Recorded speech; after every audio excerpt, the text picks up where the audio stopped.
Jim Douglas, Ramona Logan, meteorologist Scott Chesner, and Scott Murray, Sports Extra. This is Texas News 5 Weekend Report. The Dallas Police investigation of Assistant Chief Granvir Tolliver attracts more allegations of racism tonight. Good evening and thanks for joining us. Some Dallas minority leaders tonight accused Police Chief Ben Click of using racially motivated tactics in the Tolliver investigation. Deputy Chief Tolliver was accused of altering an accident report in January, as Texas News 5 first reported. Last week, a grand jury decided not to indict Tolliver. But Texas News 5 Shelley Johnson reports the continuing police probe is generating a lot of controversy. They stand united. Leaders of the African American community, politicians, and citizens have all joined forces in the name of Granvir Tolliver, claiming he's the victim of racially motivated tactics by Police Chief Ben Click.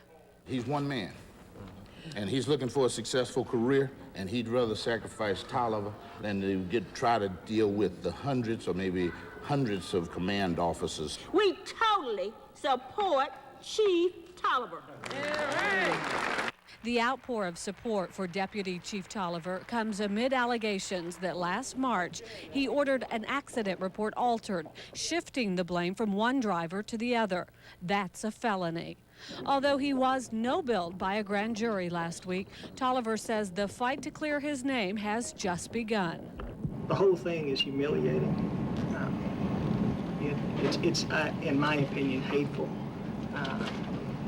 It really affects my confidence in the command of the police department, and it shows a lack of respect.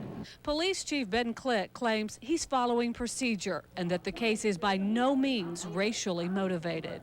We have an obligation to look into these matters, and it has nothing to do with race. But many members of the African American community say it has everything to do with race. So as the police department's internal investigation nears completion, one man's name as well as his future hang in the balance.